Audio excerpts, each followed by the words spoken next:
নমস্কার, আমি সঙ্গমিত্রা। আমার এই সহজ রান্না চ্যানেলে আপনাদের সবাইকে স্বাগত। আজ আমি রান্না করছি একদম নতুন স্বাদে মিষ্টি কুমড়ো ভাপা। আপনারা খুব সহজেই বাড়িতে বানিয়ে নিতে পারেন এই মিষ্টি কুমড়ো ভাপা।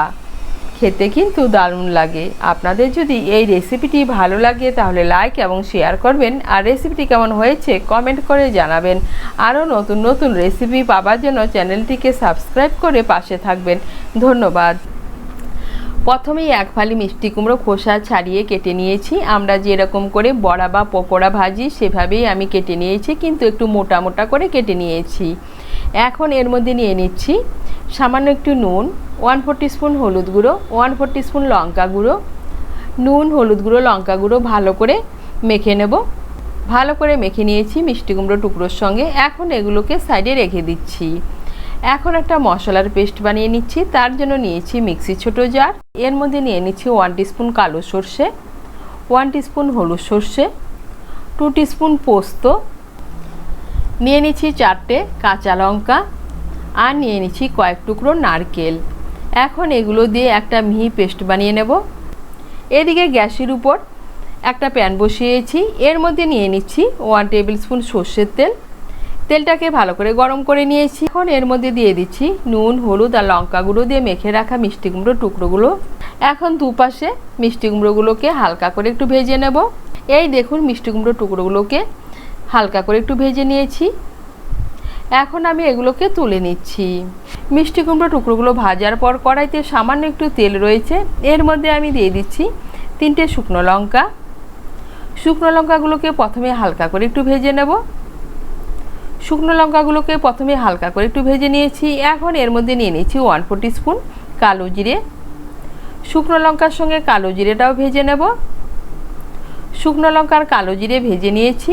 এখন গ্যাসটা বন্ধ করে এগুলোকে সাইডে রেখে দিচ্ছি। এখন আমি ভাপাটা বানাবো। ভাপাটা বানানোর জন্য একটা টিফিন বাটি নিয়েছি। এর মধ্যে নিয়ে নিচ্ছি আমি যে মশলার পেস্টটা বানিয়ে নিয়েছি সেই মশলার পেস্ট। নিয়ে নিচ্ছি মিক্সির জারটা ধুয়ে সামান্য একটু জল। এখন এর মধ্যে নিয়ে নিচ্ছি স্বাদ মতো নুন। নিয়ে নিচ্ছি 1 চামচ চিনি।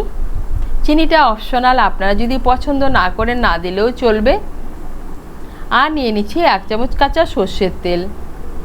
ভালো করে মিশিয়ে নেব। ভালো করে মিশিয়ে নিয়েছি। এখন এর মধ্যে দিয়ে দিচ্ছি ভেজে রাখা মিষ্টি কুমড়োর টুকরো। এর মধ্যে আমি আলাদা করে হলুদ গুঁড়ো আর লঙ্কার গুঁড়ো ব্যবহার করছি না। আমি যেহেতু মিষ্টি কুমড়ো ভাজার সময় হলুদ গুঁড়ো আর লঙ্কার গুঁড়ো ব্যবহার করেছি, তাই এর মধ্যে এখন আমি আর আলাদা করে হলুদ গুঁড়ো লঙ্কা গুঁড়ো ব্যবহার করছি না। মিষ্টি কুমড়োর টুকরোগুলো মশলার সঙ্গে ভালো করে মিশিয়ে নেব। মিষ্টি কুমড়োর টুকরোগুলোকে মশলার সঙ্গে ভালো করে মিশিয়ে নিয়েছি। এখন এর মধ্যে দিয়ে দিচ্ছি কালো জিরে আর শুকনো লঙ্কা যে ভেজে রেখেছি সেই কালো জিরে আর শুকনো লঙ্কা, আর সঙ্গে প্যানের মধ্যে যে তেলটা রয়েছে সেই তেল। শুকনো লঙ্কা আর কালো জিরেটা ভালো করে মিশিয়ে নেব। এই দেখুন, শুকনো লঙ্কা, কালো জিরে আর তেল আমি ভালো করে মিশিয়ে নিয়েছি। এখন উপর থেকে দিয়ে দিচ্ছি চিড়ে রাখা কাঁচা লঙ্কা। এখন টিফিন বাটির ঢাকনাটা বন্ধ করে দেব। বন্ধ করে দিয়ে ভাপে রান্না করে নেব। ভাপে রান্না করার জন্য কড়াইতে জল বসিয়েছি। জলটাও গরম হয়ে গিয়েছে। এর মধ্যে টিফিন বাটিটা সাবধানে বসিয়ে দিচ্ছি। টিফিন বাটিটা বসিয়ে দিয়েছি। এখন গ্যাসের আঁচটাকে মিডিয়াম করে 10 থেকে 15 মিনিট রান্না করে নেব। গ্যাসের আঁচটাকে মিডিয়াম করে 15 মিনিটের জন্য ঢেকে দিয়েছিলাম। এখন ঢাকনাটা খুলে দিচ্ছি আর গ্যাসটা বন্ধ করে দিচ্ছি। আর টিফিন বাটিটা ঠান্ডা হলে তুলে নিয়ে পরিবেশন করব। এই দেখুন, টিফিন বাটিটা আমি তুলে নিয়েছি। আমি খুলে দেখাচ্ছি। এই দেখুন, দেখতে কতটা লোভনীয় হয়েছে, আর খেতেও কিন্তু দারুণ হয়েছিল। আপনারা নিরামিষের দিনে এভাবে মিষ্টি কুমড়ো ভাপা বানিয়ে খেয়ে দেখবেন। ভাত, রুটি, লুচি, পরোটার সঙ্গে খেতে কিন্তু দারুণ লাগে। আর তৈরি হয়ে গেল নিরামিষ মিষ্টি কুমড়ো ভাপা।